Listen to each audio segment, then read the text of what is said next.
سلامونه.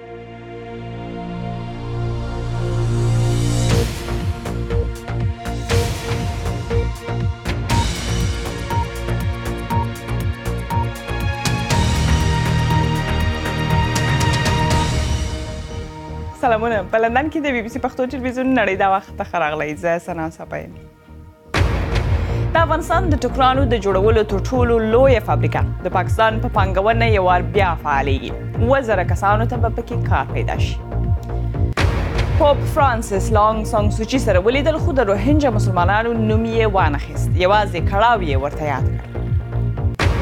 د ازبکستان د زورواکي له مرګ وروسته دغلته د اصلاحاتو یو آرام او محتاطه پروګرام روان دی، خو خپله ازبکان پرې څه وایي. ورځو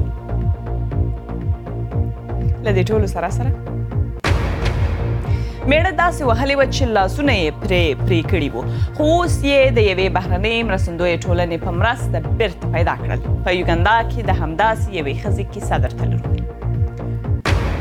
او 80 کاله وروسته لا د هند تبتیان خپل وطن ته د ستنېدو په هیله دي. جوړ بخیر. نړۍ دا وخت خپرونه کې لنډ خبرونه، سپورت او ډېرې نورې په زړه پورې کیسې درته لرو، نو که کولی شئ تر پای راسره اوسئ. د افغانستان د ټوکرانو د جوړولو تر ټولو لویه فابریکه د پاکستان په پانګونه یو وار بیا فعالیږي. په کندهار کې د نساجي فابریکه چې 80 کاله پخوا جوړه شوې وه او بیا په جګړو کې خرابه شوې وه، اوس لاس په کار کیږي. افغان چارواکي وایي د پاکستان د 50% ونډې په شتوالي به په راتلونکي کال کې دا کارخانه بیا فعاله شي. شاوخوا 2000 کسان به چې ښځې هم پکې دي دغلته کار کوي. د کندهار اونۍ د رپوټونو په لړۍ کې نن مامون درانی همدې فابریکې ته کتنه کوي. له 50 کلونو راهیسې پر همدې لار پیدل وهي. دغه فابریکې ساتنه کوي چې د څو کلونو راهیسې ماشینونه په ټپه درېدلي. د کندهار او څاره نساجي فابریکه چې یو مهال د پشمي او نخي ټوټو د اوبدلو او تولید ستر مرکز بلل کېدی. بیا د کارزی صاحب په پادشاهي کې بیا په تولید کې شروع کړ. د وزارت دفاع سره قرارداد و. 3 لکه متر ټوکر هغه یوړه بعد قرارداد فخص. د کندهار د نخ وریشلو کارځای یو مهال دلته له نخ څخه اوبدل شوي ټوټو د افغانستان په بازارونو کې پراخه ونډه درلوده. ګران بیه ماشینونه چې د شاوخوا 2000 ښځینه او نارینه کارګرو د کورنۍ هیلې ورسره تړلې وې. په افغانستان کې تر ټولو لویه د نخي او پشمي ټوټانو د اوبدلو فابریکه چې له نن څخه 4 لسیزې وړاندې د سردار محمد داود خان د واکمنۍ پر مهال یې د بنسټ ډبره کېښودل شوله او یو مهال د افغان پوځ د اړتیاوو لویه برخه پوره کوله، خو د حکومت نه پاملرنې او د برېښنا نشتون د میلیونو ډالرو دا پانګونه تر خاورو لاندې کړې او په تیارو کې ډوبه ده. د کارځای څنګلور ته د دغه فابریکې د کورنۍ او بهرنۍ کارکوونکو مشرانو هستوګن ځایونه. کارخانه په ټاپه ولاړه، خو ژوند په دغه ګمبتي کورونو کې روان دی. افغان حکومت د خپل کمزوري اقتصاد د پیاوړتیا لپاره له کاره لوېدلې دغه فابریکې ته نوي پلانونه لري. وزارت مالیه او دا ټول سره امانګي لري، دوی یو پریکړه سره کړې، نو دا پریکړه موږ تر اوسه نه یو خبر. فقط دغه موږ ته چې په 50% پاکستانیان دي، 50% نه 40% دولت. په کورنۍ جګړو کې د افغانستان ګڼو تولیدي فابریکو دروند زیان لیدلی چې تر بلې هرې برخې نساجي فابریکې زیاتې اغېزمن شوي. د افغانستان د څرخي پله، پل خمري، جبل سراج، ګلبهار او بګرامۍ نساجي فابریکې د کندهار نساجي فابریکې ته ورته حالت کې دي. ښایي حکومت نور نه غواړي دغه مصرف لرونکي او زاړه ماشینونه بیرته د تولید لپاره آماده کړي. مامون درانی، بي بي سي، کندهار.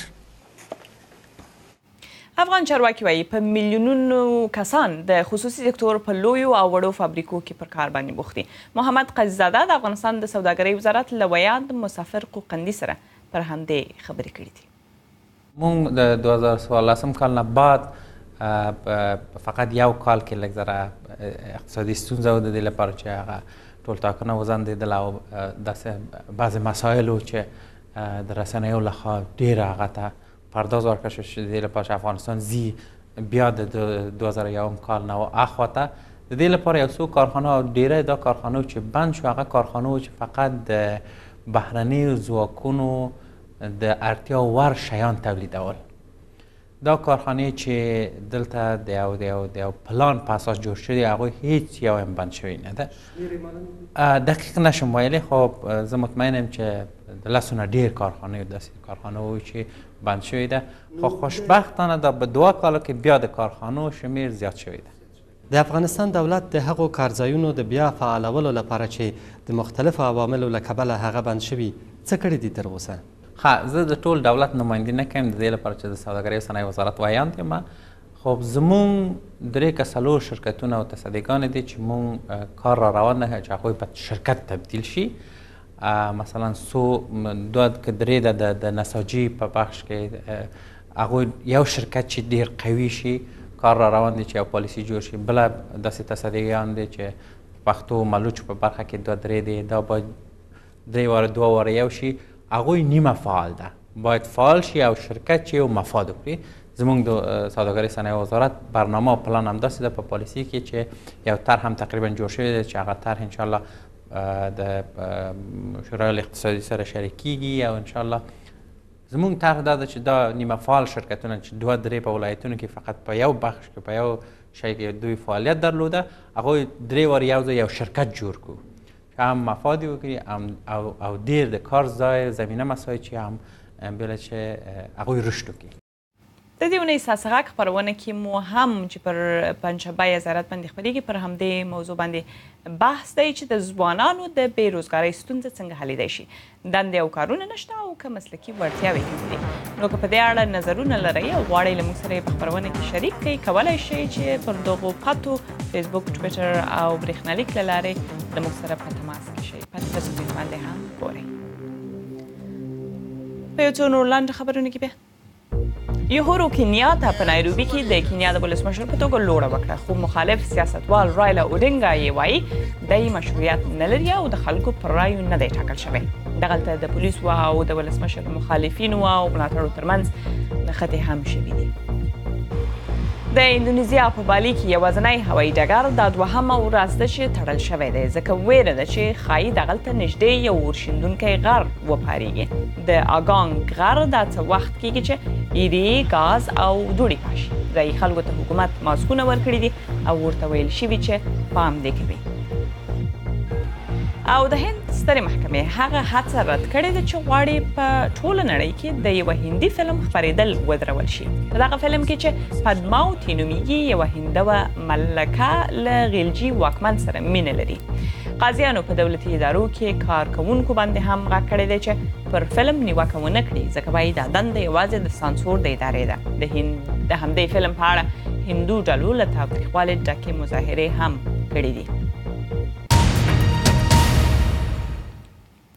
پوپ فرانسیس میانمار ته تللی دی او له مشرې انګ سان سوچي سره یې دغلته لیدلي دي. په خبرو کې پوپ پر میانمار غږ وکړ چې د نورو حکمونو او هویتونو درناوی وکړي، خو د روهینجاو توری یاد نه کړ. دا نوم د هغو مسلمانانو دی چې دغلته له کړاوونو سره مخامخ دي.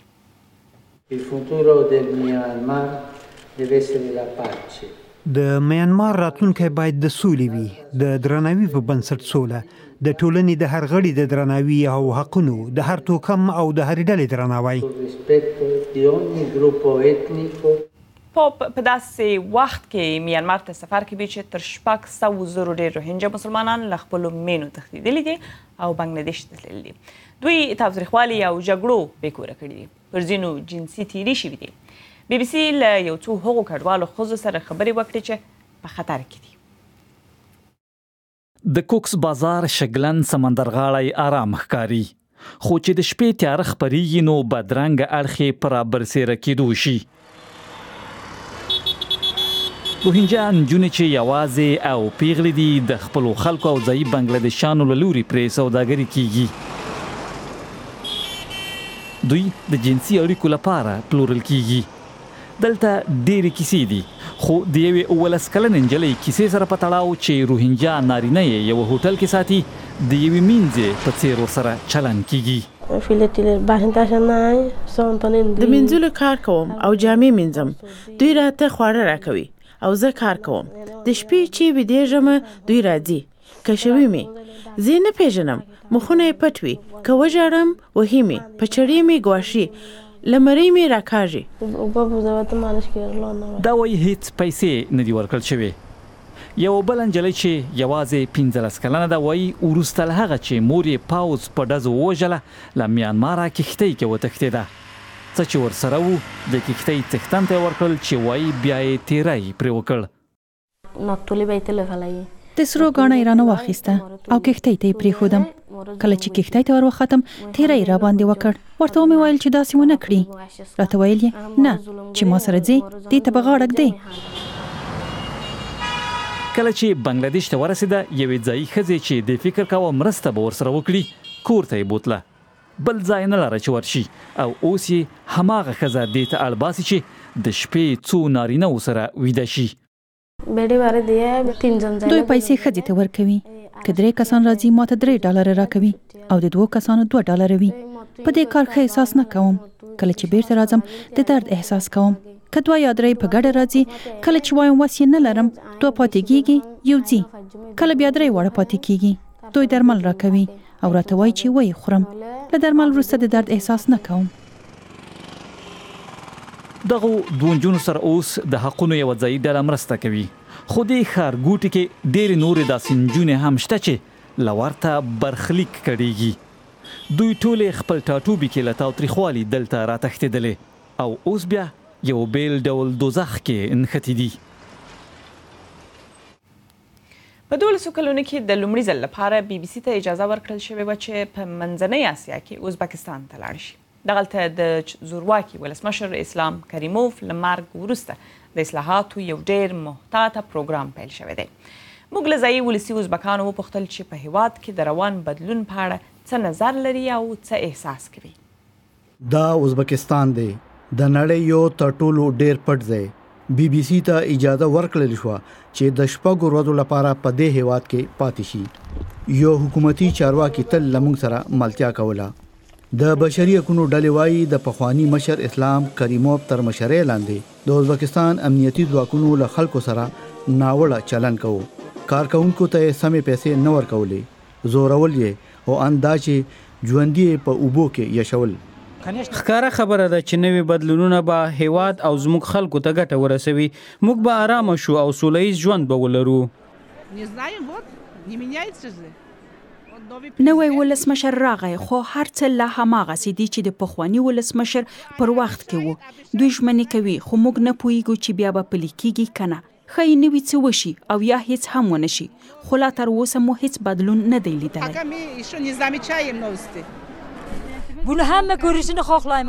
زه غواړم ټوله نړۍ وویني چې هیواد مو څومره ښکلی او پرمختللی دی او دا چې خلکو ته څومره ښه خواړه ورکول کیږي او هر هغه څه لري چې اړتیا یې لري.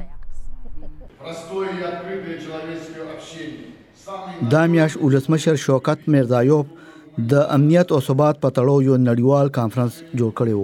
حکومت وایي دا د هغه کار پلان یو برخه ده چې غواړي د هیواد دروازه د نور نړۍ لپاره پرانیزي. خو مدني فعالان بیا خبرداري ورکوي چې لا هم زور زیاتې او نیونې په پراخ ډول روانې دي. د BBC پښتو تلویزیون نړۍ دا وخت ګورئ. اوس لکه لنډ دمه بیرته راسنیږو، نو که کولی شئ راسره اوسئ او چیرې مه ځئ.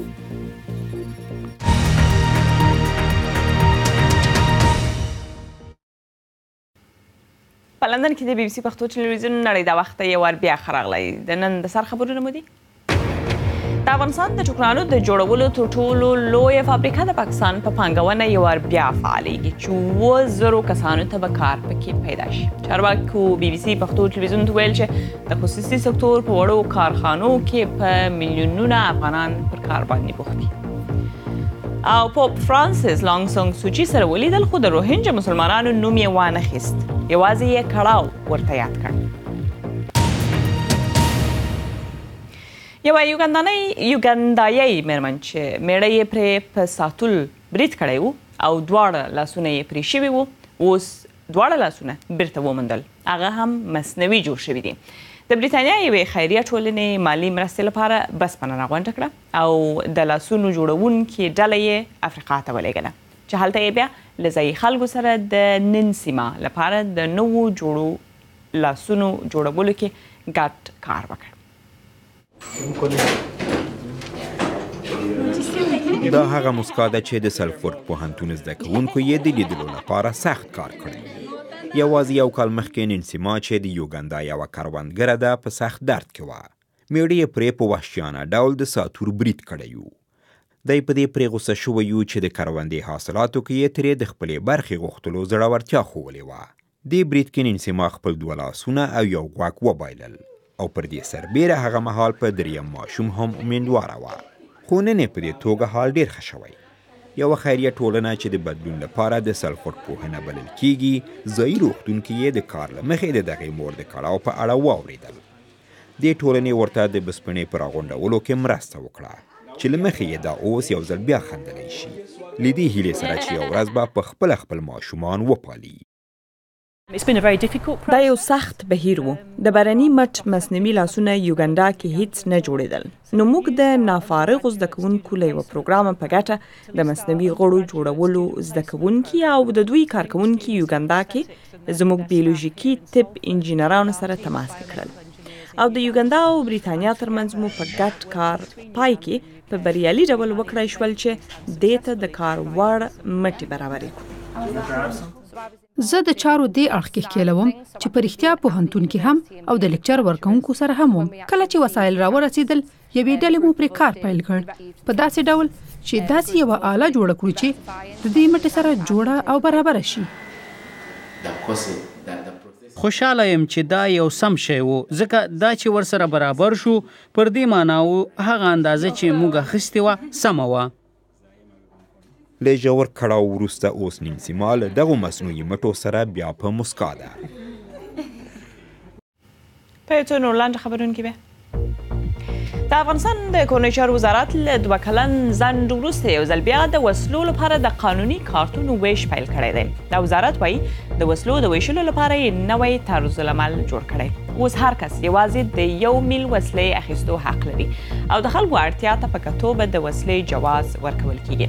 د کورنۍ چارو وزیر وایي د دې کار هدف د خلکو خوندیتوب دی. وزارت وایي اوس مهال په ټول افغانستان کې شاوخوا 45,000 میله ناقانونه وسله شته. په استرالیا کې بیا پولیسو یو داسې کس نیولی دی چې ویل کېږي د اسلام پالو خواخوږی دی او غوښتل یې راتلونکې میاشت په ملبورن کې د نوي کال په لمانځنو برید وکړي.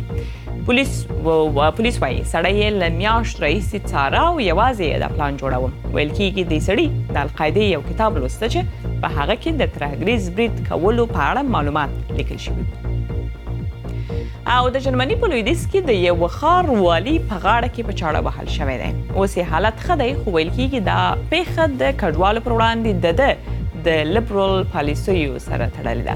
پر انډریاس هولشتاین د دوشنبې پر ورځ د کباب په یوه دوکان کې برید وشو. دی د مرکزي ښي اړخي کرسچن ډیموکرات ګوند غړی دی.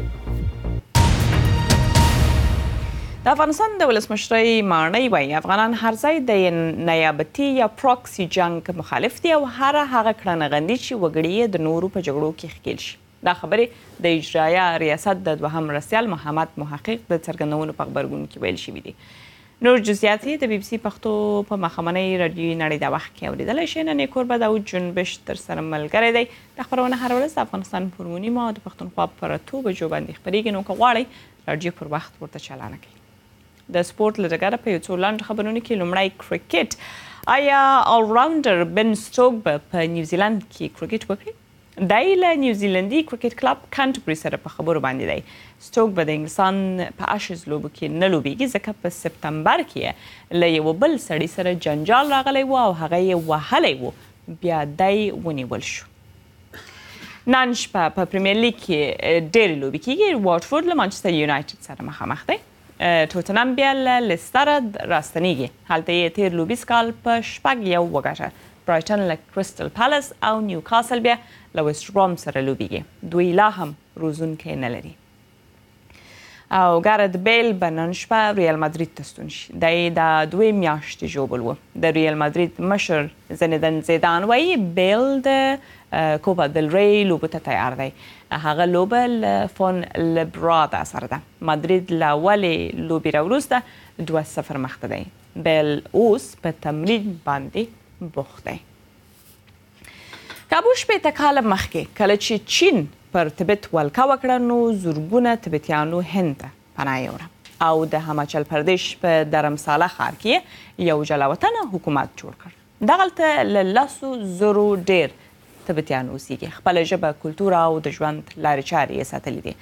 له 50 کلونو تېرېدو وروسته یې هم وطن ته د ستنېدو هیله ژوندۍ ده.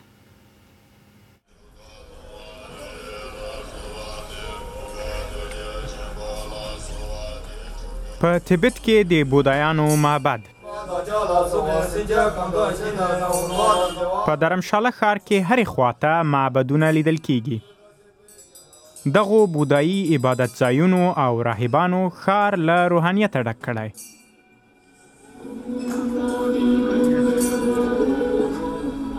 تبت له چین سره په 1959 کال یو ځای شو او زرګونه تبتیان هند ته راوتښتېدل. دوی په تبت کې د خپلواکۍ غوښتونکي دي.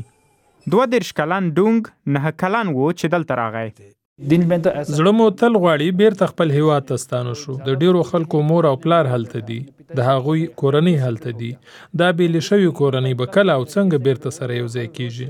ښکاره ده چې موږ خاندو او خوښ ښکارو خو په زړه مو تل دا بار وي چې کله به مور وینو کله به پلار وینو. کب هم ماں مل پائیں کب هم पिताजी मिल पाएंगे.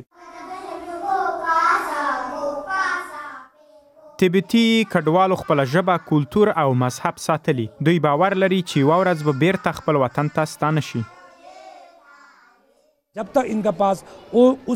تر کله چې له دوی سره خپل ژبه، شناخت او کلتور ژوندي وي، د دوی په زړونو کې به د بیرته ستنېدو هیلې ژوندۍ وي. کډوالو نوی نسل ځان د همدغه ځای بولي خو د وطن یاد یې تل په زړونو پروت وي.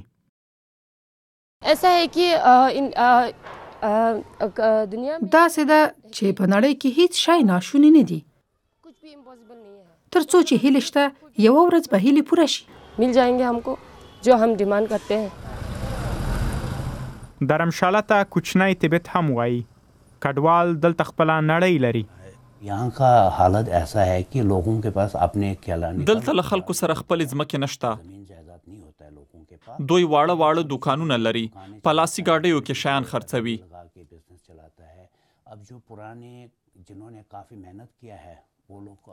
پخواني هغوی چې زیار یې ګاللی دوی په کرایه دوکانونه چلوي. ځینې یې وړوکي هوټلونه لري.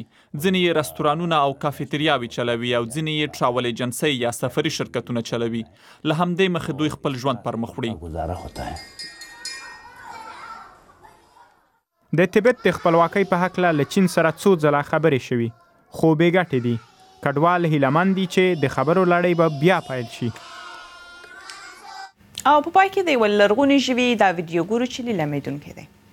د دغه 15 متره اوږد او 3 متره دنګ ژوي کالبوت فرانسه کې نندارې ته ایښودل شوی دی. دا کالبوت په سایبریا کې موندل شوی و. په زرګونو کاله زوړ دی او بیه یې تر $500,000 ډېر اټکل شوې ده. د دسمبر په میاشت کې به یې لیلاموي. ښایي موزیمونه، ځینې بنسټونه او خصوصي کلکسیون ټولونکي یې واخلي. نو خپرونه مو هم دومره و. تر سبا ماښام 6 بجو او 6:30 بجو هر چیرې چې یاست سلام، خوشحاله او خوندي اوسئ. ښه وخت او ښه شپه.